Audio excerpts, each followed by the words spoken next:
este año en particular, a un año ya, más de un año desde aquel 13 de marzo que se declara la emergencia sanitaria, nos parecía bueno, un poco importante el poder poner sobre la mesa el tema del COVID y poder bueno, intercambiar un poco, sobre todo bueno, como estudiantes de la ciencia de la salud, que es importante el poder llegar a la información, aprender de lo que tenemos, de los recursos que tenemos, y también bueno, aportar nuestro pequeño granito de arena para poder informar y para poder, si se quiere, ayudar a la promoción. Así que bueno, dicho esto, le damos la palabra a la doctora Victoria. La doctora es profesora adjunta en la Cátedra de Enfermedades Infecciosas del Hospital de Clínicas. Y bueno, nada, gracias nuevamente y adelante, doctora. Bueno, muchas gracias por la invitación. Si les parece, hacemos bueno, una especie de introducción y hablamos un poco de las 3 vacunas que estamos utilizando en el Uruguay. Y después podemos ver algunas preguntas o cosas puntuales que les interesen, que capaz que pueden escribir en el chat y las vamos viendo y leyendo. ¿Ah? Bueno, espero no aburrirlos con la presentación. Si tienen alguna duda después de algo, ya les digo, puntual, vamos parando. ¿Ah? A ver.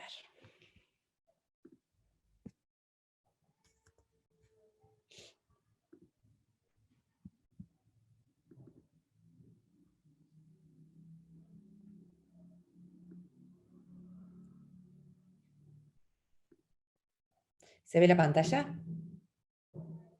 Sí, se ve. Sí. Bueno, Sí. bárbaro. Esperemos que ande lo mejor posible internet.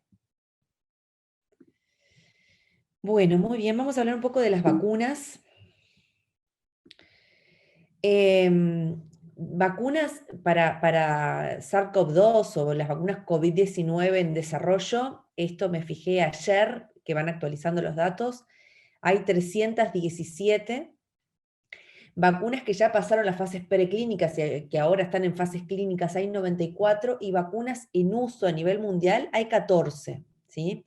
Hasta hace un mes y poquito eran 13, ahora hay 14 vacunas, y esperemos que estas vacunas que están en fases clínicas vayan pasando de a poco a vacunas que están en uso. ¿Por qué? Porque, bueno, a medida que pase el tiempo, si tenemos muchas vacunas, primero vamos a tener mayor disponibilidad y vamos a tener vacunas que sirvan o que tener como un menú distinto para distintas situaciones. Bueno, y a grandes rasgos, ¿qué tipos de vacunas existen? Esto ustedes lo deben saber. Las vacunas están hechas con distintas plataformas vacunales que están diseñadas para la protección frente a enfermedades virales. Este tipo de vacunas que se utilizan para SARS-CoV-2 se han utilizado también para otras infecciones virales, ¿sí? Entonces podemos hablar de que, bueno, aquellas que tienen virus completos, ¿sí? Que son estas que tenemos acá, con virus completos que pueden ser virus inactivado, ¿ah? Es decir, virus muerto. Esta es la vacuna Sinovac que estamos utilizando en nuestro país. O puede ser vacunas a virus vivos atenuados, que todavía no hay ninguna, no hay ninguna vacuna para SARS-CoV-2 con esta tecnología de virus vivo atenuado.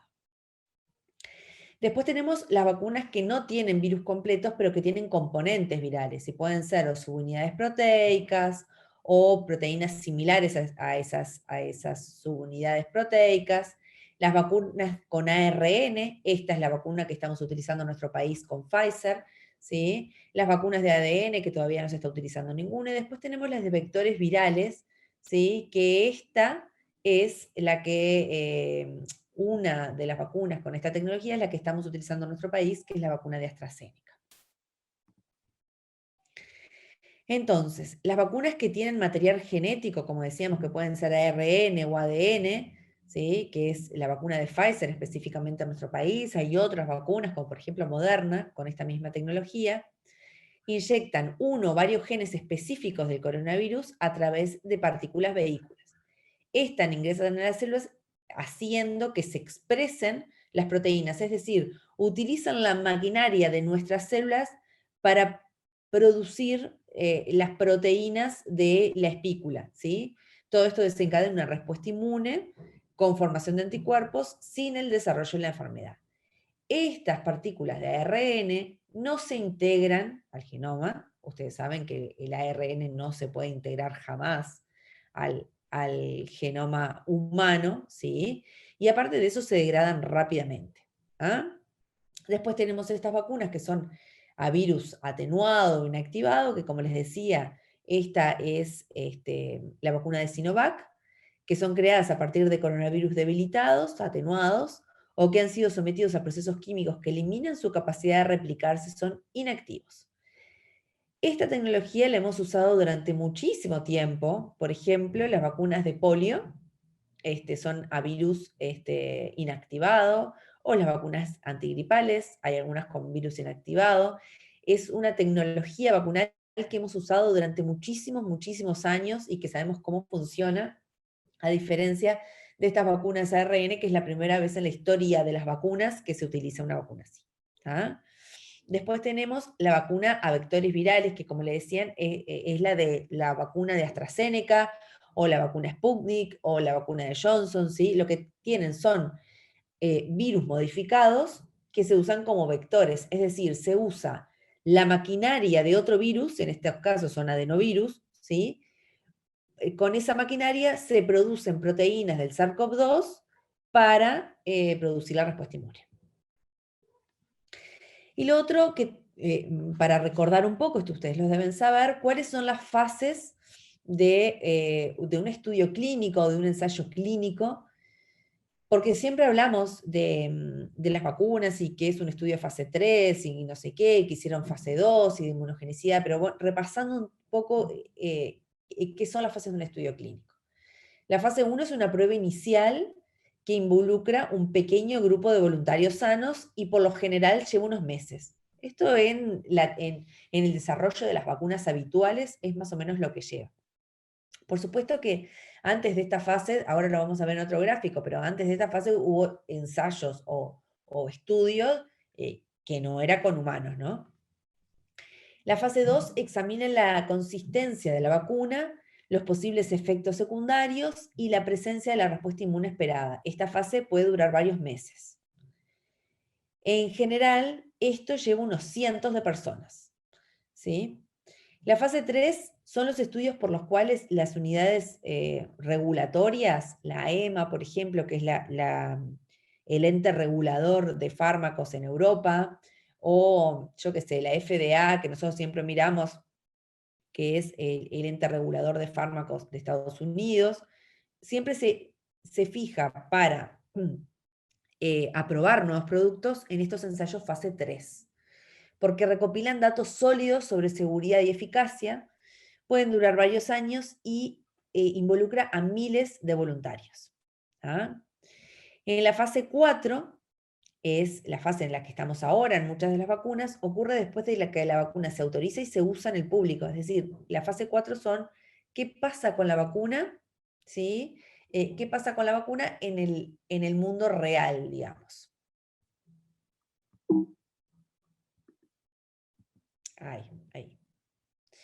Entonces, dicho esto, ¿cómo es posible de que si nosotros sabemos que el promedio para el desarrollo de una vacuna nueva son 10 años, cómo es posible que a un año del inicio de la pandemia haya una vacuna para SARS-CoV-2? Bueno, como decíamos, el proceso convencional, si me siguen ahí con la flechita, involucra estas fases que son preclínicas, que tenemos que tener el diseño y la selección, o sea, tenemos que identificar un antígeno o una plataforma vacunal que es para la que se va a utilizar después para los ensayos clínicos.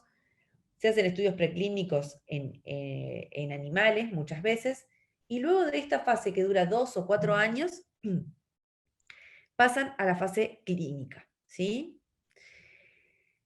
Esta, como decía, está en la fase 1, fase 2 y fase 3, ¿sí? Que son las que estuvimos nombrando. Acá vamos a ver la seguridad de las vacunas, si son inmunogénicas, no inmunogénicas, la eficacia. Acuérdense que cuando hablamos de ensayos clínicos, hablamos de eficacia, y cuando son el uso de las vacunas en la vida real, digamos, hablamos de efectividad. En estas fases también se prueba, bueno, qué dosis, cómo la doy, con qué tiempos entre ambas dosis, ¿sí? Y la correlación con la protección, o sea, la correlación que tienen los anticuerpos con la protección. Todo esto puede durar unos 5 a 7 años. Y después tenemos los procesos de aprobación por la EMA, como decía, por la FDA, por todas las agencias reguladoras, que puede esto llevar hasta 2 años. Y después tenemos todo el seguimiento post-aprobación, que son, bueno, desde que sale la vacuna en adelante, que eso puede ser, dependiendo de la vacuna, años y años y años, donde se sigue estudiando la seguridad de las vacunas. Pero, ¿qué pasó con el proceso acelerado? El proceso de diseño y selección, ¿sí?, duró meses. Y los ensayos preclínicos también. ¿Por qué? Porque había muchísimo trabajo sobre esto. Había mucho trabajo adelantado con plataformas nuevas, como eran las plataformas de ARN, que estaban prontas en genérico, por decir de alguna forma, para cuando llegara alguna pandemia o probarlas con otros virus, ¿sí? Había mucho estudio, por ejemplo, con vacunas de vectores virales, como es la vacuna de AstraZeneca, porque ya se había utilizado para ébola. Había como mucha fase preclínica adelantada que permitió que esto, que lleva de 2 a 4 años, se haga en meses. Lo otro que se hizo fue, en vez de ser fase 1, fase 2 y fase 3, se superpusieron las fases. La fase 1 y la fase 2, ustedes habrán visto ensayos clínicos que dicen fase 1-2, por ejemplo. Se superpusieron las distintas fases. Cuando se veía que era segura e inmunogénica, se pasaba a la siguiente y así cada vez con más personas, ¿sí? Y se llegó en la fase 3, que se acuerdan que yo les dije que se necesitaban miles de personas, se necesitan miles de personas y que de los 2 brazos del estudio, que siempre se compara, un brazo sin vacuna o con placebo y otro brazo con vacuna, digamos, se necesita que haya una incidencia alta de la enfermedad como para que yo rápidamente pueda llegar a un número que pueda ver los resultados. No sé si me explico. Si yo voy a probar una vacuna que es, no sé, para una infección muy rara, para que yo poder ver si es efectivo o no, tiene que pasar muchísimo tiempo y que ambos brazos de estudio, la gente vacunada y la no vacunada, se expongan y algunas adquieran la enfermedad. Perdón, en este caso, era tanta la carga de enfermedad y tanto los voluntarios sanos que se prestaban para estos estudios que rápidamente también se pudieron hacer ensayos de fase 3 muy robustos. Después vinieron las autorizaciones de emergencia, las aprobaciones por las agencias reguladoras que llevan 1 o 2 años, demoraron meses porque está previsto que haya autorizaciones de emergencia con estudios de fase 3 para situaciones de pandemia como esta. ¿Ah? Se aprobaron y se siguen en el seguimiento posaprobación. Entonces, un concepto muy importante es que mucha gente dice, no, yo no me vacuno porque a mí me da mucha sospecha que una vacuna tan rápido se deben haber salteado fases. No se salteó ninguna fase con respecto al desarrollo convencional de las vacunas. Sí se hizo un desarrollo acelerado y permitió llegar a donde estamos ahora. Bueno. Lo otro que tenemos que preguntarnos es, bueno, tenemos una vacuna que es eficaz, perfecto, pero ¿la eficacia para qué? ¿Qué buscamos prevenir? Y para todas las vacunas lo que buscamos prevenir es distinto, ¿sí? Esta es una escala de progresión para COVID-19 de la Organización Mundial de la Salud, ¿sí?, para valoración de eficacia en los ensayos clínicos, para que todos los ensayos clínicos hablen el mismo idioma, por decirlo de alguna forma. Y tenemos desde el azul no infectado hasta el verde, que es una enfermedad muy leve y que es de manejo ambulatorio, hasta el número 3, que es una enfermedad leve de manejo ambulatorio, pero que los síntomas hacen que el paciente pueda consultar en el servicio de salud. Después tenemos la enfermedad moderada, para aquel que está hospitalizado, la enfermedad grave, para aquel que está hospitalizado en UCI, y la muerte, ¿sí? Lo mismo con la seguridad. Hay que preguntarse, bueno, ¿de qué hablamos cuando hablamos de SAVI o de esas reacciones postvacunales, ¿sí?, que se dan posterior a las vacunas? Como ustedes saben, todas estas vacunas están sometidas a un intenso control de seguridad y se reportan todos los síntomas que tienen las personas post-vacuna, independientemente que tengan que ver o no con la vacuna. Eso después se analiza y se ve. Pero los ESAVI son los eventos supuestamente atribuibles a la vacuna y que hacen que si se notifican todos esos eventos y haya un mayor control de seguridad, porque después se ve si es atribuible a la vacuna, si hay posibilidad biológica, si dan los tiempos y demás, pero tener una mente abierta para estar controlando todos los efectos adversos da también un poco de seguridad. Llegamos entonces a las vacunas, a las 14 vacunas que están autorizadas. Vamos a hablar solamente de las 3 que hay en Uruguay, porque si no nos vamos lejísimo. Vamos a empezar con la vacuna de Pfizer, ¿sí? En abril de 2020 se empiezan con los ensayos fase 1-2. En julio ya se empieza con el ensayo fase 3, ¿sí? Hay una aprobación acelerada. Rápidamente se empiezan a publicar resultados, ¿sí? Y ya estamos a diciembre del año pasado con una autorización de las principales agencias reguladoras de medicamentos para el uso de esta vacuna. Este es el estudio, fase 3, para la vacuna de Pfizer, que permitió que se mostrara la seguridad y la eficacia de esta vacuna y que fuera aprobada por las agencias reguladoras.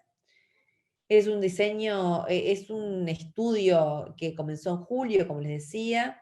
El corte está hecho en diciembre, pero este estudio sigue observando qué pasa con las personas vacunadas, entre otras cosas porque tenemos que saber cuánto dura la inmunidad o la seguridad y todo lo demás. Es un ensayo clínico controlado, aleatorizado, fase 3, y vean, la idea no es que se aprendan el estudio, pero vean la cantidad de gente involucrada en estos ensayos clínicos. Hubo casi 43.500 pacientes aleatorizados, ¿sí? Bueno, como ustedes saben, esta vacuna se da en 2 dosis, al día 0 y al día 21, intramuscular. Y los estudios estuvieron dirigidos a probar cuán efectiva para prevenir la infección era esta vacuna los 7 días después de la segunda dosis. Bueno, este estudio, a diferencia de otros, tenía una buena representación de mayores de 55 años, ¿sí? Y eso hace que una de las recomendaciones de la Comisión Nacional Asesora es priorizar esta vacuna, ¿sí?, para los adultos mayores. ¿Por qué? Porque hay muchísimos más datos que con las otras vacunas de que mantiene su eficacia a pesar de la edad avanzada. En cuanto a la eficacia global, para prevenir la infección es de un 95% en el ensayo clínico y para prevenir la infección severa también un 90%. Son vacunas con eficacia muy alta realmente. Los efectos adversos serios, que son aquellos que requieren una evaluación en urgencias o hospitalización, fueron muy poco frecuentes. 0,6% en el brazo vacunado, digamos, y 0,5% en el brazo de las personas que recibieron placebo. Lo más frecuente es dolor en el lugar de la inyección y después síntomas sistémicos como fatiga, dolor de cabeza, dolor muscular, escalofríos, que son más frecuentes con la segunda dosis y más frecuente en personas jóvenes que añosas. Esta infografía que hizo la Cátedra de Enfermedades Infecciosas resume un poco las características de la vacuna. Es una vacuna RN con 2 dosis, separada de 21 o 28 días, se puede dar, pero se puede dar hasta 49 días, que es lo que hemos optado en nuestro país para los adultos mayores, separarla de 49 días con el fin de tener la mayor cantidad de vacunas y poder vacunar rápidamente a la mayoría de las personas. Como decíamos, tiene una eficacia global del 95%, del 90% para prevención de casos graves. Los efectos adversos comunes, como dolor en el brazo, por ejemplo, son casi 60%, pero efectos adversos graves son muy, muy, muy, muy infrecuentes. Esta vacuna tiene la contra de que se almacena a -70, necesita cadena de frío y demás, lo que hace que haya que tener una logística. Y es muy, muy eficaz, prácticamente el 100%, en reducir la mortalidad luego de los 7 días de la segunda dosis, en prevenir casos asintomáticos y acá tenemos que hasta la fecha no existen reportes sobre efectividad en la reducción de la transmisibilidad. Ahora sí sabemos que previene la vacuna de Pfizer la infección asintomática hasta un 70%, con lo cual las personas vacunadas con Pfizer, al prevenir el 70% de las infecciones asintomáticas, es una vacuna que se eligió para el sistema de salud, de modo de preservar también el sistema de salud y que el personal de salud no sea vector de esta infección a personas internadas o que concurran al sistema de salud, que la mayoría van a tener comorbilidades y pueden tener más riesgo de peor desenlace, y que el personal de salud no vaya a trabajar con la infección asintomática o con síntomas muy, muy leves. Ese fue el motivo por el cual elegir esta vacuna, ¿sí? Porque tiene este plus, digamos, en prevenir la infección asintomática y prevenir la transmisión. Fue la razón de darla en nuestro país para personal de salud, y como les decía, es la vacuna que tiene más personas enroladas mayores de 55, por eso se elige también para adultos mayores.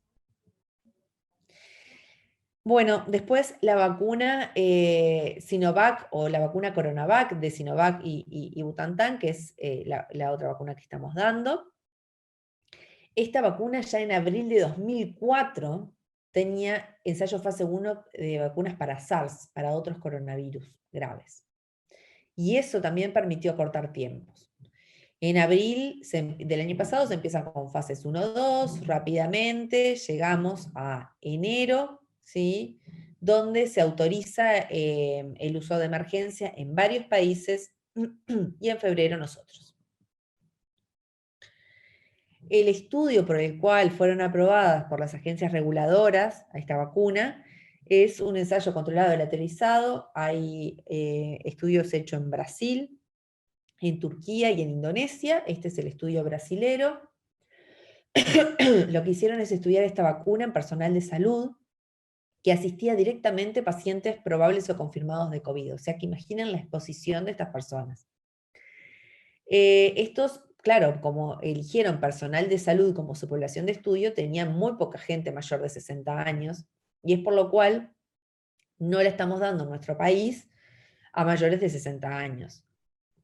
Ahora 70, pero digamos, esa es la razón, no es por una razón por un problema de seguridad, sino que no estamos seguros del todo de si mantiene la eficacia a pesar de la edad. A pesar de esto, después de que hicimos esto en nuestro país, aparecieron otros datos, por ejemplo, de Chile, que vacuna a cualquier edad con Sinovac, y que esta vacuna mantiene, digamos, la efectividad en adultos mayores. Lo que se hizo fue dar 2 dosis, separadas por 14 días. Vean que el intervalo es más cortito que el que usamos en nuestro país. Se hizo por una razón ética, y es que tenían estas personas tan alta exposición que no podían esperar más de 14 días para inmunizarlos completamente, ¿sí? Y en cuanto a la eficacia para prevenir cualquier infección, fue del 50%. Pero si vemos, en realidad, la eficacia que tiene esta vacuna para prevenir casos con síntomas que precisan alguna asistencia del sistema de salud, ya sea ambulatorio o hospitalaria, que es el score 3 que hoy les mostraba de la OMS, esto sube prácticamente un 80%. Y no hubo casos graves ni muertes con esta vacuna. En cuanto a los resultados de seguridad, también las reacciones adversas son dolor en el sitio de inyección, puede dar fiebre, yo qué sé, todos efectos adversos leves. Y concluimos entonces que es una buena herramienta de prevención, cumple con los parámetros de eficacia previamente definidos por la Organización Mundial de la Salud, ¿sí? Y tiene también la otra ventaja que es una tecnología conocida que hemos utilizado durante muchísimos años otras vacunas así inactivadas. Esto es una infografía que pueden ver en las redes de la cátedra también, que resume las principales características de esta vacuna. Los efectos adversos comunes y las precauciones, ¿sí? Las únicas contraindicaciones para recibir estas vacunas, ya sea Pfizer o Sinovac, es haber tenido previamente una alergia severa, es decir, que amenace la vida a la dosis anterior. Es decir, por ejemplo, yo me di Sinovac la primera dosis, tuve un edema de glotis, ahí no debería recibir la segunda. Si no, cualquier otra alergia alimentaria, al polvo, a los gatos, yo qué sé, no contraindica la vacunación. Llegamos a la tercera vacuna, es la de Oxford AstraZeneca, que también estamos administrando en nuestro país, que vino por el mecanismo COVAX. La vacuna de Oxford AstraZeneca es la vacuna que tiene más dosis administradas a nivel mundial, ¿sí? Este es el estudio que llevó a la aprobación de esta vacuna por las distintas agencias reguladoras. Es la suma de 4 ensayos clínicos controlados hechos en distintos lugares, Brasil y Reino Unido fundamentalmente, ¿sí? Y lo que se midió fue qué eficacia tenía para prevenir la infección sintomática 14 días luego de la segunda dosis. Bueno, y la efectividad que tiene, perdón, la eficacia que tiene es del 70% y es muy eficaz para infección grave y muerte. Esto muestra más o menos lo mismo. Los efectos adversos también son los generales, son dolor en el brazo, fatiga, puede haber dolor muscular, y yo qué sé, que pasan rápidamente. Como ustedes sabrán, ya en los estudios de fase 4, es decir, en el seguimiento y la monitorización de la seguridad de esta vacuna, surgieron casos de trombosis venosas en sitios poco frecuentes, ¿sí? A partir de ahí se describe un síndrome de trombosis con plaquetopenia que dan estas vacunas, que parece que es un efecto adverso de clase y que también la dan las otras vacunas que, que usan vectores virales, ¿sí?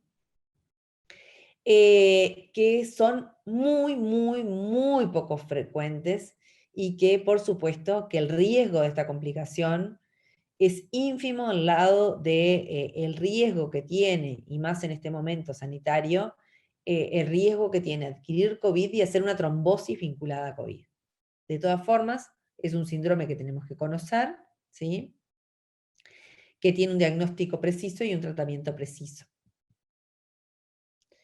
Este entonces es la infografía con el resumen de esta vacuna. Es una vacuna de vector viral no replicativo.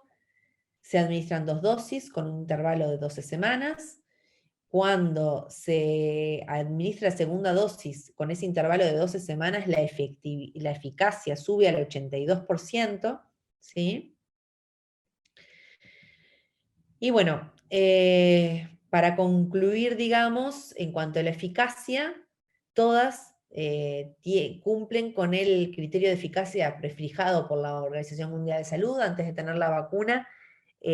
Las vacunas para COVID, la Organización Mundial de la Salud dijo que iba a aceptar vacunas que tuvieran por lo menos una prevención, una eficacia en prevenir la infección sintomática del 50% o más. Todas cumplen con esto.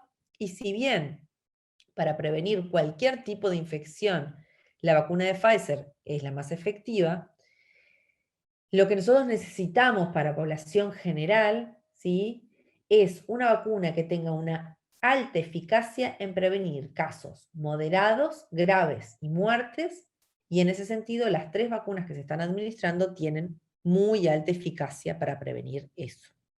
Con el plus, como decíamos, de Pfizer, que previene en gran medida la infección asintomática, y eso sirve en el sistema sanitario para que no haya brotes intrahospitalarios como los que todos conocemos que tuvimos el año pasado. En cuanto a la seguridad, todas tienen muy buen perfil de seguridad, ¿sí? Los efectos adversos son leves, moderados y transitorios. Y para mayores de 65 años, si bien la única que reporta eficacia con un gran número de personas es Pfizer, Sinovac y AstraZeneca tienen poquita gente enrolada en los estudios. Para Sinovac hay estudios de inmunogenicidad que hablan de que los mayores de 65 años igual desarrollan luego de la vacunación anticuerpos protectores. Y AstraZeneca tiene reportes también de inmunogenicidad en mayores de 55, hacen que podríamos haber dado todas estas vacunas para cualquier edad. ¿Tá? Un punto no menor con esto es que estos son los datos actualizados ahora el 5 de mayo. ¿Sí? Tenemos más de 200.000 casos confirmados totales. Semanalmente, 1 de cada 5 test es positivo. ¿Sí? 1 de cada 30 uruguayos está cursando COVID en este momento. ¿Sí? Y 1 de cada 3 pacientes que están en CTI es a causa del COVID. Esta es una situación que es, aparte de alarmante, es una situación tremenda que nos coloca en un podio espantoso de país con mayor mortalidad cada 100.000 habitantes. Entonces, un punto no menor es que no hay ninguna vacuna tenga la eficacia o la efectividad que tenga que pueda soportar esta situación epidemiológica. O sea que hasta que la situación epidemiológica no esté controlada, no hay forma de que las vacunas sean altamente efectivas. ¿Qué quiero decir con esto? Que los efectos de las vacunas van a demorar muchísimo en ser visibles si no disminuimos la cantidad de casos diarios. ¿Ah?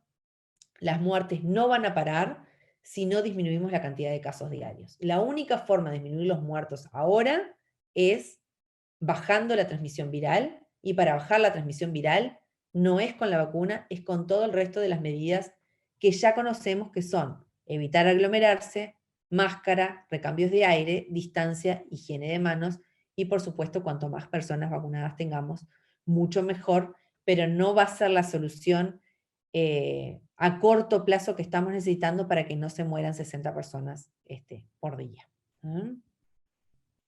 Esto es un poco lo que les quería compartir. No sé si tienen alguna pregunta puntualmente, si les interesa saber alguna otra cosa de las vacunas, podemos ir charlando.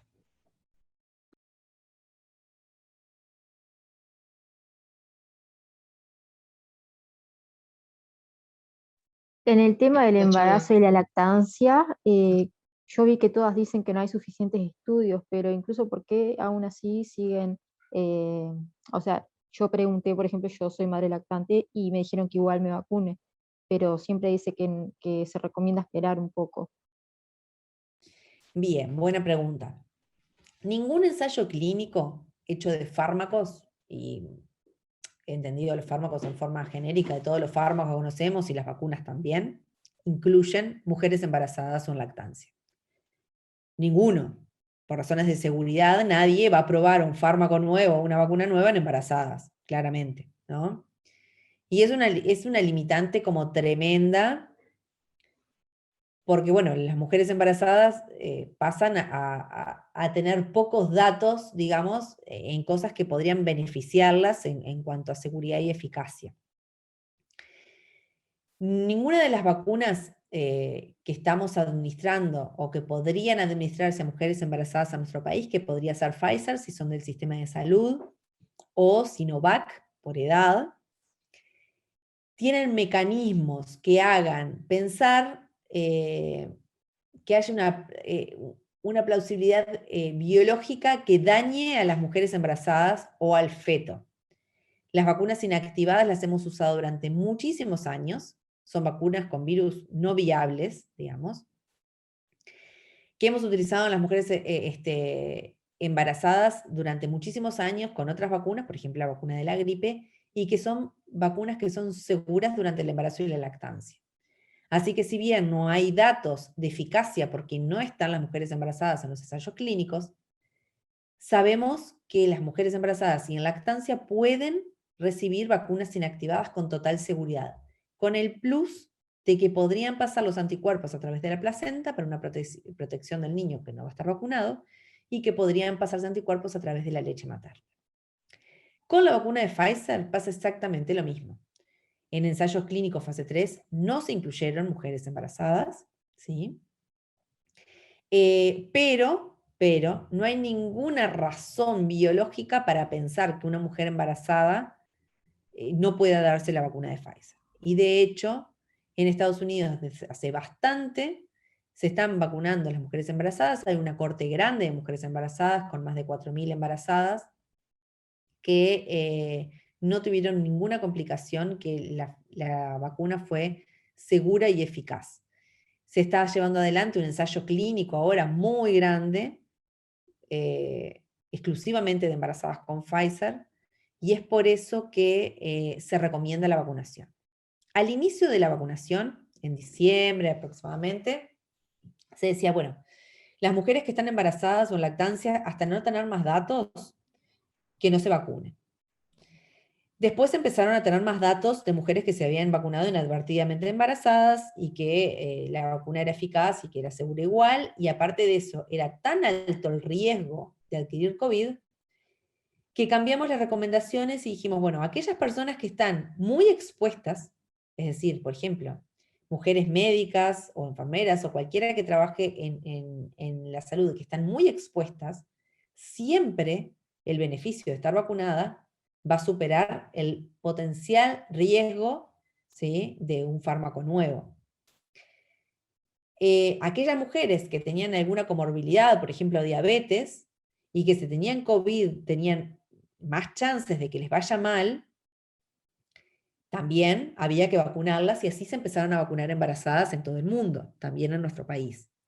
Ahora estamos en una situación distinta en la que ya hay muchísimos datos sobre embarazo y que se ha visto también que las mujeres embarazadas tienen más riesgo de enfermedad grave, de ingreso a CTI y de muerte que las mujeres no embarazadas. Y también hay muchísimo más riesgo para las mujeres que tienen COVID de tener malos resultados obstétricos con muertes perinatales que las mujeres que no tienen COVID. Con lo cual, el embarazo ahora pasó a ser un grupo priorizado y nuestro país está en línea con todo esto y va a vacunar a todas las mujeres embarazadas. Pueden vacunarse con cualquiera de las dos vacunas, tanto sea Pfizer como sea Sinovac. Para el lactancia, Genial, muchas no hay gracias. ningún riesgo y hay que vacunarse. Muchas Profe, gracias. yo tengo una consulta con respecto a la vacuna para la gripe. ¿Cuánto es conveniente esperar entre las dosis y también después de la segunda dosis? Bien, hay que esperar 14 días entre la vacuna de COVID y cualquier vacuna que se les ocurra, sea BCG no sea del adulto, sea, yo qué sé, la de pertusis, la de la gripe, la antitetánica, yo qué sé, cualquier vacuna 14 días. No es por una razón que digas de que vaya a bajar la efectividad, de yo qué sé, es para para que no se mezclen, ¿sí?, posibles efectos adversos, digamos. Y se encontró ese número arbitrario de 14 días para separar ambas dosis. ¿Ah? Es así que, por ejemplo, una persona adulta mayor que se vacuna hoy con Pfizer va a recibir la segunda dosis a los 49 días. O sea que la vacuna de la gripe podría recibirla 14 días después de la primera dosis, ¿sí? O 14 días después de la segunda dosis. En suma, son 14 días entre medio de cualquiera de las 2 dosis. Bien, gracias. Tenemos algunas preguntas en el chat, si quieren las voy leyendo. Bárbaro. Acá alguien pregunta, quería saber por qué las personas que se vacunaron con Pfizer pasaron bastante mal en la segunda dosis. Sin embargo, las que nos vacunamos con Sinovac no sintieron casi nada. Sí, yo lo dije hoy, eso, los efectos adversos locales, ¿no? O la fiebre, los efectos sistémicos, son más frecuentes con la segunda dosis y en menores de 55 años que con la primera dosis. Sinovac es al revés, es más frecuente los efectos adversos con la primera dosis, ¿sí? Bueno, y tiene muchos menos efectos adversos, sobre todo locales. Se ve que la vacuna de Pfizer da una respuesta inmunogénica local bastante más intensa, con más dolor. Bien. Hay otra pregunta que en realidad dice, ¿cuáles son las redes de la cátedra para poder buscar? Hay Twitter y Facebook, y está la página web de Cátedra de Enfermedades Infecciosas. Y dice, ¿qué pasa con los casos que contrajeron COVID a los pocos días de administrarse la vacuna, segunda dosis? ¿La inmunidad de la vacuna disminuye en esos casos? Gracias. No. Primero, uno de los motivos por el cual, como decíamos hoy, por el cual seguir con las medidas de prevención de la transmisión es porque son vacunas, no es magia. Estamos hablando de efectividades del 80, ¿sí? 90%. Entonces imaginen, si hay 100 casos, la efectividad del 80-90% es una cosa.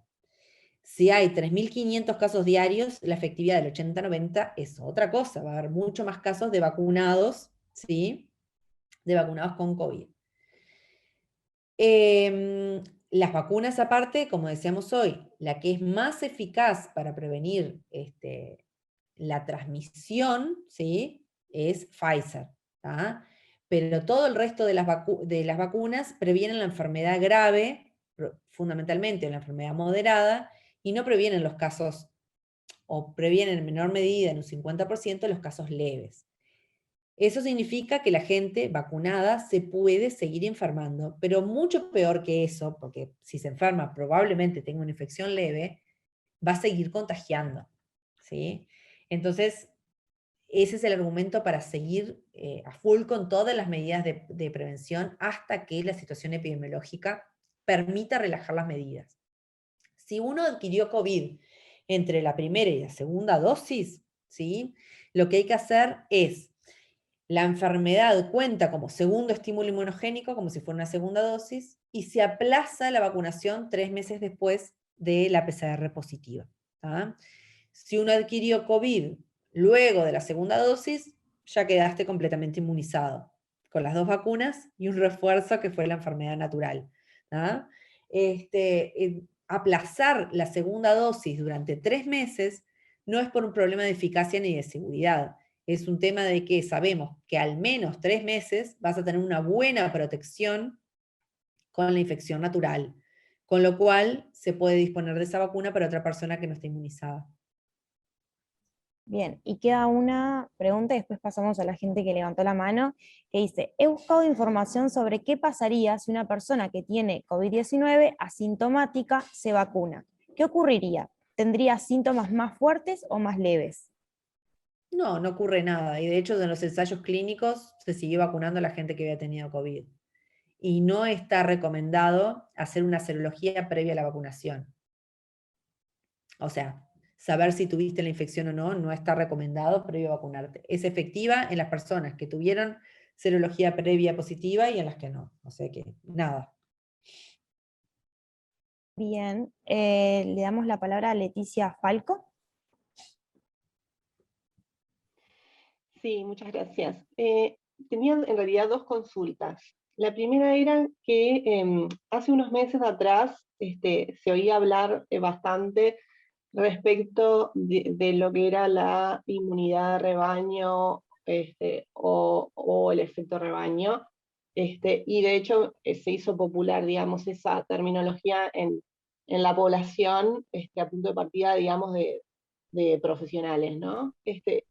Pareciera como que eso se está, digamos, tratando de disuadir y no me queda muy bien, no me queda claro el motivo de por qué pareciera que esa posibilidad no sería posible en la situación que nosotros estamos cursando y que a corto plazo, digamos, no tendría demasiados cambios a pesar del avance de la vacunación. Eso es una de las consultas. Y la otra es sobre qué avances tenemos respecto, digamos, de lo que se haya comprobado en relación a la duración de los títulos de anticuerpo, si se va a necesitar alguna otra dosis, en fin, qué avances tenemos respecto a eso, que entiendo es bastante prematuro, pero quizás haya alguna novedad al respecto.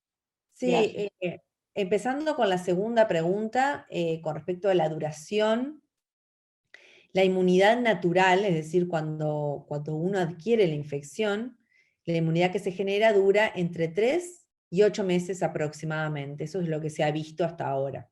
¿Ah? Cuando se hacen los ensayos de vacunas, los ensayos fase 1 y fase 2, para ver si una vacuna es inmunogénica, es si alcanza una cantidad de anticuerpos comparable con aquel que cursó la infección. ¿Sí? Así que, por lo menos, las vacunas que generan una respuesta bastante más robusta que la infección natural, deberían durar eso, ¿no? Al menos unos 8 meses. Datos de ensayos clínicos hay con vacunas ARN, con la vacuna Moderna, que sabemos que dura al menos 6 meses, pero todos los ensayos clínicos siguen por lo menos 2 años justamente para valorar esto. Si es necesario o no nuevas dosis, y la respuesta es probablemente que sí. Y a la vista de nuevas variantes y demás, probablemente tengamos que inmunizarnos de forma por lo menos anual con distintas vacunas, así que cuanto más vacunas tengamos, va a ser mejor. Con respecto a la primera pregunta del efecto rebaño, el efecto rebaño es un concepto que no es con estas vacunas, es un concepto muy, muy viejo con todo el resto de las vacunas, que es cuántas personas yo tengo que vacunar en mi población para proteger a aquellas personas que no están vacunadas. Bueno, cuando salieron las vacunas de COVID se empezó a hablar cuál sería la cantidad, el porcentaje de población que tendríamos que tener vacunados para que aquellas personas que no están vacunadas no tengan igual la infección, y se hablaba de un 70, 80%. La verdad que en esta situación es muy difícil pensar en una respuesta así. Es muy difícil con la situación epidemiológica absolutamente descontrolada pensar en un efecto rebaño, ¿sí? Y el otro tema que tenemos para pensar en un efecto rebaño es que, como dije hoy, la vacuna mayormente administrada en nuestro país es la vacuna de Sinovac, que tiene muy alta eficacia para prevenir infección sintomática que requiera algún cuidado sanitario, la infección moderada, grave y muerte, pero no tenemos datos de que reduzca la transmisibilidad. Así que no estamos pensando en principio que ese efecto rebaño pueda verse en el próximo tiempo. Bien, Verónica Basaistegui.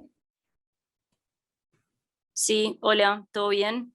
Hola. Mi pregunta está relacionada a la AstraZeneca en realidad, porque la verdad es que como que he tratado de leer sobre el tema y la literatura es como muy, hay de todo un poco en realidad, y lo último que había leído en realidad era como que había cierto como conflicto de intereses en el sentido de los que hacen el ensayo clínico, de ser los que también desarrollan la vacuna, como para medir estos efectos adversos, ¿no? Que eran los trombóticos y lo de la plaquetopenia. Y ahora hace poco salió una noticia de que expertos en Noruega estaban como recomendando no dar esa vacuna. Ya todos sabemos que el nivel de recomendación por parte de los expertos en términos de evidencia científica es el más bajo, pero en realidad como que no sé si esta pregunta se puede responder o no, pero me gustaría como entender un poco a qué obedece tanta discusión y si realmente como que se puede confiar en esos ensayos clínicos o es algo que se tiene que seguir viendo o la respuesta ya está dicha y en realidad estos efectos adversos son muy, muy poco frecuentes y no habría razón para no indicarla. Sí. No sé si se entiende mi pregunta. Sí, se entiende. Los ensayos fase 3, la mayoría en realidad están realizados y auspiciados por los fabricantes, porque son los ensayos, digamos, que esos fabricantes van a presentar a las agencias reguladoras para que se apruebe su producto. ¿Ah?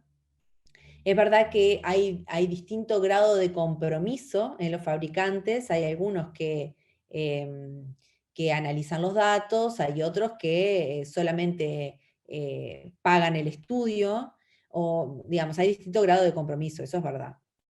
Con respecto particularmente a AstraZeneca, el ensayo de fase 3 tiene una calidad científica que es bastante buena, tiene algunas fallas el estudio, pero más que nada hubo unos temas con las dosis y demás, con lo que se recabó de casualidad, pero fue así, se llegó a que había una mayor eficacia separando las 12 semanas, que no era el plan inicial, y hubo alguna cosa metodológica, pero son estudios que no invalidan los datos de eficacia y de seguridad.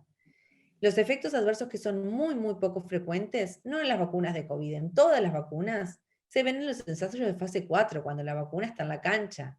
¿Por qué? Porque necesitas miles de millones de dosis administradas para que uno pueda ver un efecto adverso muy raro, ¿sí? Esto pasa con la vacuna de AstraZeneca, particularmente, que es la vacuna más administrada a nivel mundial. Claro. Si vos me decís si hay algunas otras cosas atrás de la vacuna de AstraZeneca y esa persecución y demás, yo creo que sí, que puede haber algún tema no científico y más político, como por ejemplo el Brexit o algunas situaciones geopolíticas que se han metido en todas las vacunas, como por ejemplo que Putin salga a promocionar la vacuna rusa antes que los científicos publicaran el fase 3, que es una muy buena vacuna y le quita mucha credibilidad, digamos.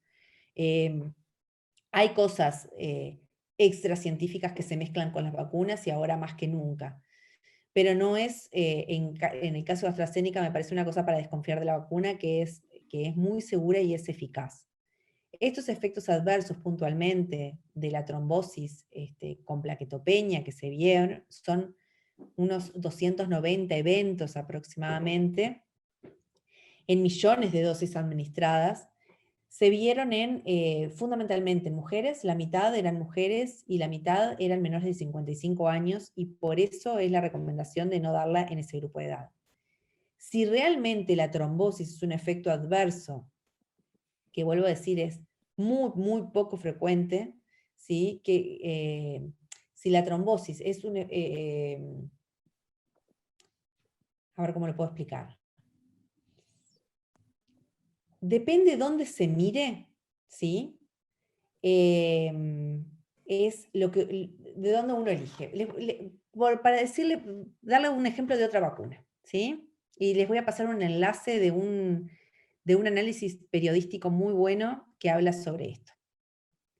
Hace mucho tiempo, ¿sí? Hubo una vacuna para rotavirus. Ustedes saben que el rotavirus es un agente de diarrea aguda infantil que mata a miles de niños de forma anual en el tercer mundo. En el primer mundo no mata niños, porque hay una calidad higiénica, ¿sí? En las preparaciones, así no tomen pecho directo exclusivo, y tratamientos de sostén que no mata niños al rotavirus. Con la primera vacuna del rotavirus, ¿sí? Se vio, después de comercializada en los estudios de fase 4, que había un efecto adverso que era muy, muy poco frecuente, pero que era asociado con la vacuna, que es la invaginación intestinal, que capaz que es como que se mete una parte de intestino dentro de otro. La invaginación intestinal puede desarrollar necrosis del intestino, perforación del intestino y después muerte. Hay invaginación intestinal sin vacuna. Este era un efecto adverso muy poco frecuente, muy poco frecuente. Del otro lado, había miles de niños muriéndose anualmente de diarrea aguda infantil. Cuando se presentó en la Organización Mundial de la Salud, en el Gavi, que es un grupo que estudia particularmente la eficacia y la seguridad de las vacunas, se presentó esta vacuna. Europa dijo, esta vacuna que tiene este efecto adverso, que es la invaginación intestinal, no la voy a dar más porque no es segura. Entonces, delegados del tercer mundo, fundamentalmente africanos, se pararon y dijeron, si no es segura la vacuna para niños del primer mundo, no es segura la vacuna para los niños de nuestros países, no vamos a dar más las vacunas. La invaginación intestinal es un efecto adverso muy, muy, muy poco frecuente. Por suerte, ahora hay otra vacuna para rotavirus que genera un poco menos de invaginación intestinal. Pero entre medio de eso se murieron miles y miles y miles de niños de países africanos de diarrea aguda infantil. Entonces, lo que quiero decir con esto es que si yo estoy en el tercer mundo muriendo como estamos muriendo nosotros, o como están muriendo en otros lugares, en África o en India, que se está muriendo la gente apilada, y tengo un efecto adverso muy, muy, muy poco frecuente, tengo que optar por la vacunación a sabiendas de que ese efecto adverso, como cualquier fármaco, puede estar. Tengo que tratar de trazar los mecanismos para hacer el diagnóstico, ¿sí? El diagnóstico y el tratamiento correcto si ese evento adverso pasa. Si la invaginación intestinal sucede, hay que tratar de diagnosticarla, ¿sí? Y hacer el tratamiento antes de que se necrose la víscera y antes de que el niño muera perforado, pero evita que el niño muera de diarrea aguda infantil. Entonces, lo que quiero decir con esto es que si es la vacuna que muchos países disponen, ¿sí? Y la vacuna que más ampliamente se ha administrado, en la situación epidemiológica que estamos hoy, el riesgo y el beneficio supera amplísimamente, pero muy, muy, muy ampliamente el riesgo. ¿Tenemos que desconocer el riesgo? No, tenemos que informarlo y decirle a la gente, tú recibís esta vacuna, conocemos que esto se dio en mujeres, jóvenes, así, pero no sabemos si es por eso o porque justamente en las mujeres jóvenes, como se vacunó con esta vacuna, principalmente personal de salud en la mayoría de los países, donde hay una feminización del sistema sanitario y justamente son mujeres jóvenes, si es un sesgo de la población o realmente es que se ven ahí los efectos adversos. No sé si contesté tu pregunta. Clarísimo, muchas gracias. No, por favor. Bueno, Natalia Pan. Hola. Mi pregunta es un poco similar a cuando se habló del tiempo de los 14 días de distancia entre una vacuna COVID y la de la gripe, sobre todo por Sinovac. Esto porque yo tenía entendido, pero antes de la pandemia, que cuando vos tenés dos vacunas que son inactivadas, como que no hay que respetar ningún intervalo de administración, no así si fuera, por ejemplo, a virus atenuado. Y en este caso, perfecto ese concepto, es así. Ahí va. Y en este caso, que sería Sinovac es inactivada y la de la gripe es inactivada, como que, o sea, no me queda claro por qué habría que esperar esos 14 días, sobre todo teniendo en cuenta que la primera dosis y la segunda dosis de Sinovac es a los 28 días, entonces tendrías que ir justo ese día en el 14 para después, para entrar las 3, digo, no sé. Sí, con la vacuna de Sinovac la verdad que el tiempo da justito, te tenés que vacunar sí o sí ese día entre medio de las dos dosis o 14 días después. Es una resolución a nivel mundial que se separe esos 14 días justamente para no atribuirle a la vacuna de COVID efectos adversos que pueden ser de la otra vacuna. Es una convención, ¿sí? Que mientras haya más datos, digamos, se va a mantener así. Pero el concepto que tú tenés de que hay que o dar en el mismo día, en el mismo momento, o separadas, son las vacunas a virus vivos atenuados, es así. Ahí va, está perfecto, gracias. Nada. Bueno, y por el chat tenemos algunas otras preguntas. Hay una que dice, ¿por qué en algunos casos, muy pocos, se da que administrada ya la primera dosis, la persona contrae el virus y termina falleciendo? Sí, para primera dosis no hay ningún dato de seguridad, ni eficacia, ni nada, ¿no? Bien. Probablemente ayude algo, ¿sí? Fundamentalmente, si es la vacuna de Pfizer, que 21 días después de la primera dosis tiene una eficacia muy alta, pero bueno, antes de esos 21 días, o con vacuna Sinovac primera dosis, no vamos a tener demasiados anticuerpos como para que nos ayuden. Y si a eso le sumamos comorbilidades o un inóculo muy alto, el desenlace puede llegar a ser la muerte. Bien, capaz que le damos la palabra a Cecilia Caballero, que ya sea rato que había levantado la mano. Hola, tengo un mal internet, no sé si se me escucha bien, escucha. pero mi pregunta es si, yo sé que es una pregunta que nadie la va a saber, pero parecido a lo que pasó, por ejemplo, con la pandemia, que después todos los años nos vamos a tener que vacunar, pero la vida, o sea, si eso, por ejemplo, esto de usar mascarillas en lugares aglomerados, como que se va a volver algo de todos los días, a pesar de que estemos todos vacunados y todos los años se vacune la gente y eso. Me encantaría contestar que vamos a volver a la era pre-COVID, pero no lo sé.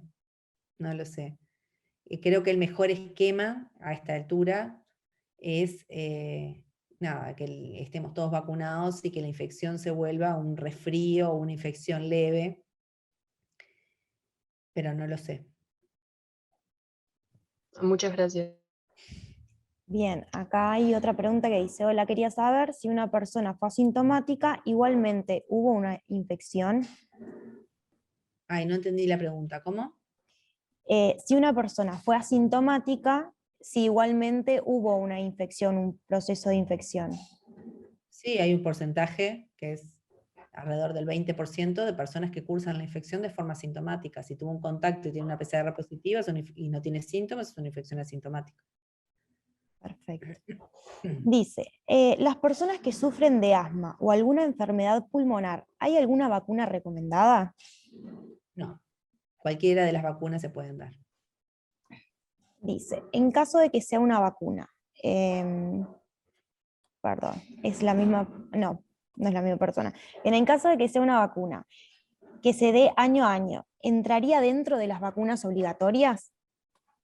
No, que haya campañas vacunatorias anuales, como es con la gripe, no implica obligatoriedad, digamos. Pueden hacerse campañas, como se hace con la campaña antigripal, de forma anual, y no tiene nada que ver con la obligatoriedad, digamos, de la vacunación.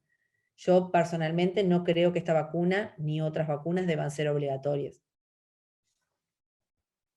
Dice, ¿cuáles son las consideraciones y previsiones que Uruguay tiene respecto de ese corrimiento tipo bolsillo que puede tener la pandemia hacia edades tempranas, dado que aún no está pautada su vacunación?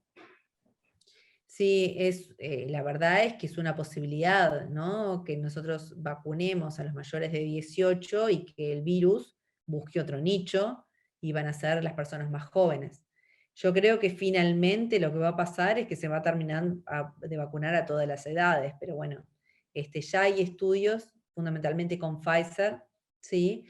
De seguridad y eficacia entre 12 y 15 años. Ya los estudios con Pfizer incluyeron 16 años y más. Bien, dice, cuando hablan de tanto porcentaje de efectividad, luego de administrada la segunda dosis, ¿qué tipo de efectividad sería? Por otro lado, luego de la segunda dosis, ¿soy inmune desde qué punto de vista? ¿Mi cuerpo no contrae la enfermedad o la contrae pero con síntomas leves? Y por último, ¿soy capaz de transmitir el virus aún así, no? Bueno, la respuesta es distinta, depende qué vacuna hayas utilizado. A ver si puedo compartirles una imagen que compartimos en el día de hoy en redes.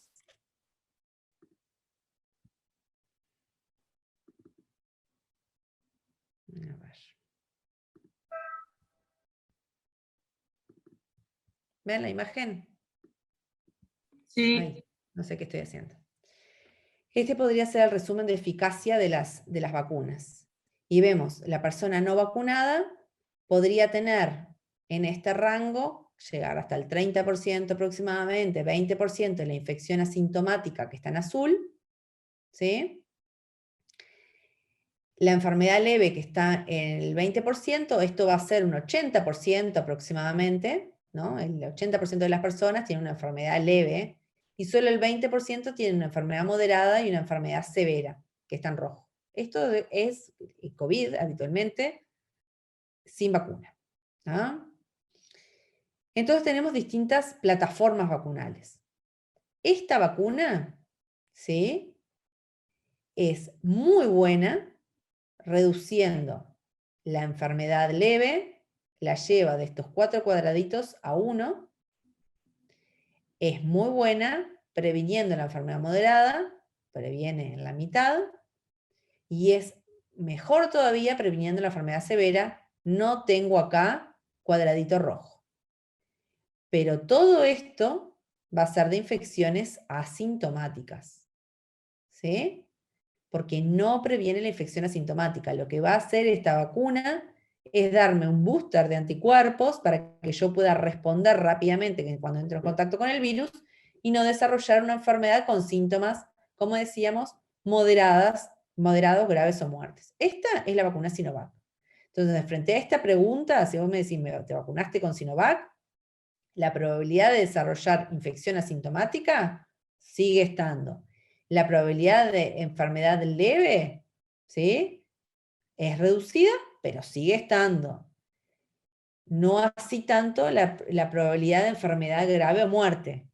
¿Puedo seguir contagiando? Sí, con cualquiera de estas cosas uno puede seguir contagiando. Para esta vacuna se disminuye un poco los casos de infección asintomática, se disminuye la cantidad de enfermedad leve, se disminuye la cantidad de enfermedad moderada y desaparece la posibilidad de enfermedad severa.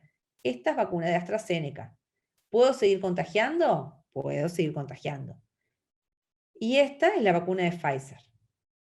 Disminuye mucho la infección asintomática, pero hay un 30% de personas que van a tener la infección asintomática. Disminuye la infección leve, pero hay algunas personas que van a tener infección leve. Disminuye muchísimo la enfermedad moderada, pero hay algunas personas que van a tenerla, y todos estos van a contagiar. ¿Se entendió? Bien. Hay otra pregunta que dice, hola, si me di las dosis de Sinovac cuando deba reforzar la inmunidad, ¿me debo dar Sinovac sí o sí? ¿O puede ser otra como Pfizer, por ejemplo?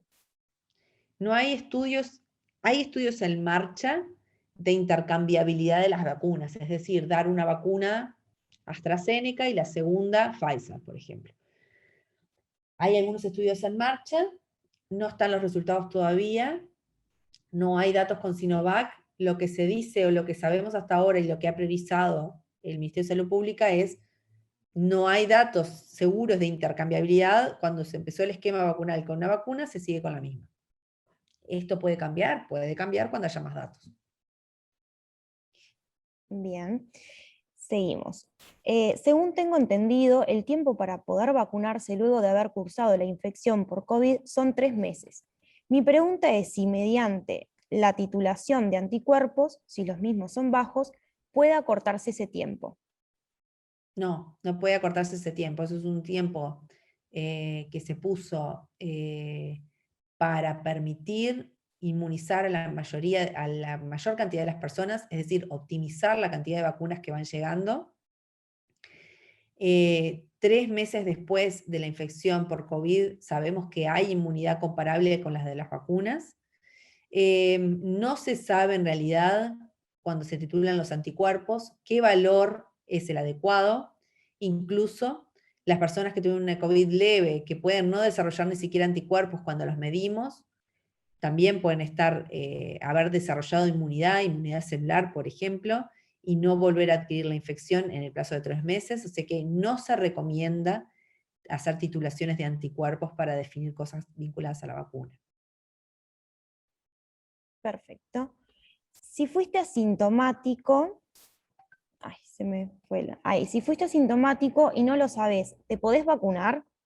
Sí, Si la por, vacuna no impide... por todo esto que veníamos hablando, no importa que hayas tenido o no hayas tenido. Si la vacuna no impide la transmisión e incluso vuelve asintomáticos a los enfermos, desde el punto de vista de tener la transmisión, ¿no resulta contraproducente en jóvenes o adultos jóvenes sanos? No, porque lo que queremos es que no se muera la gente y que no tenga enfermedad grave. Y el tema de la transmisión lo arreglamos con otras medidas, que son el distanciamiento, el barbijo y el lavado de manos. Bien, dice, he escuchado que gente luego de la segunda dosis se realizan la prueba de anticuerpos y les sale negativo. ¿Por qué se da? Por lo que estuve leyendo, las pruebas de anticuerpos no detectan los generados por las vacunas. No, hay dos pruebas de anticuerpos, una que van con contra la proteína esta de la espícula, y hay otros que van a otra parte del virus. No todos sirven para medir los anticuerpos para las vacunas y no se recomienda hacer medición de anticuerpos porque no se sabe cuál es el valor que la persona debe tener. Así que no se recomienda. Lo que está pasando muchas veces es que se hacen cualquier test de anticuerpos que no detecta la proteína, ese anticuerpo que genera la vacuna, digamos. Bien, Mayra Sánchez. Hola, ¿me oyen? ¿Sí? A mí me quedaba una duda con respecto al intervalo de dosis de la vacuna Pfizer, que hasta donde tengo entendido hay estudios que indican que el límite de separación serían 6 semanas, ¿verdad? Y hoy en día acá en Uruguay se está aplazando este límite, la están Hay estudios hasta prolongando 60 más, días. Hay estudios hasta 60 días. hasta 60 Exactamente. El intervalo máximo de la OMS son 60 días. para Y Pfizer. exactamente. Y en todos los países del mundo donde hay mucho más gente para inmunizar que vacunas, lo que se está haciendo para poder inmunizar a la gente, y más sabiendo que Pfizer a los 21 días de la primera dosis tiene una alta protección, es tratar de vacunar más gente con intervalos vacunales más amplios. Por eso se eligieron 49 días, que son 7 semanas para acá, para Uruguay. Gracias. De nada. Bien, dice, ¿hay datos de cuánto tiempo mantiene el efecto de las vacunas? Ya las contestamos a esas. Probablemente sean 6 a 8 meses, no lo sabemos. Bien, Hay algunos datos con Moderna de 6 meses. perfecto. Si tenés la infección sin saberlo y te vacunás, ¿puede ocurrir una respuesta inmunológica inadecuada? No. En los estudios, los ensayos clínicos incluyeron personas con serología positiva y con serología negativa, sin alteraciones en la seguridad de las vacunas. Perfecto. Luego de cuánto tiempo después de la segunda dosis adquiero la inmunidad. ¿Cuánto tiempo después es? Con Pfizer los estudios están medidos a los 7 días de la segunda dosis. Con Sinovac, 14 días de la segunda dosis. Con AstraZeneca, 14 días después de segunda dosis. Es decir, 14 días después de la segunda dosis, en general, tenemos la inmunidad. Perfecto. Bueno, no sé si alguien más tenía alguna otra pregunta. Bien. Bueno, si no, capaz que vamos cerrando. Ahí, Leticia Falco. No, era agradecerle a la doctora, era un aplauso. Bueno, muchas gracias a ustedes por la invitación y a las órdenes por cualquier pregunta. Ya pueden también escribir ahí en las redes sociales de la cátedra y algunos siempre les va a contestar. ¿Ah? Perfecto. Bueno, no, muchísimas gracias, sí, doctora. La verdad, un placer haberla tenido en esta charla. Creo que a todos nos sirvió muchísimo porque, bueno, hay cosas que uno tal vez le cuesta un poquito más o no sabe de dónde buscar, entonces me parece que esta instancia estuvo muy, muy buena y fue muy rica en ese sentido. Así que bueno, espero que todos hayan disfrutado de esto. Muchísimas gracias y esperemos volver a encontrarnos en algún otro momento. A las órdenes, esperemos que con otro tema y que esto haya pasado. Sí. Esperemos que sí. Sí. Que pasen muy bien. Bueno, Hasta muchísimas luego. gracias. Gracias. Gracias. Gracias Chao, a gracias. todos.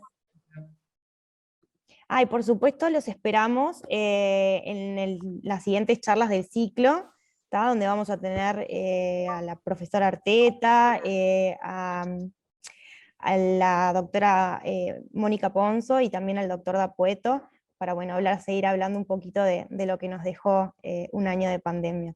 Muchísimas gracias. Disculpa, ¿te puedo hacer una consulta? Sí. Vi que esta clase la están grabando. ¿La van a subir a algún lado? Sí, lo vamos a subir al canal, a nuestro canal de YouTube. De todas formas, nosotros cuando lo subamos lo vamos a publicar para que, bueno, quienes no hayan podido participar de todas maneras no se lo pierdan.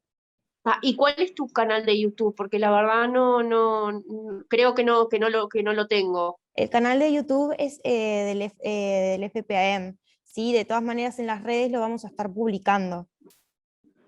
Dale, muchísimas gracias. Cualquier cosa estés atentos ahí porque lo vamos a estar subiendo a las redes con el link y eso. Muchísimas gracias. No, por nada. Gracias, Bueno. Stephanie. Gracias a todos. No, a ustedes, muchas gracias. Nos vemos en las siguientes. Chao, gracias. Chao, chao.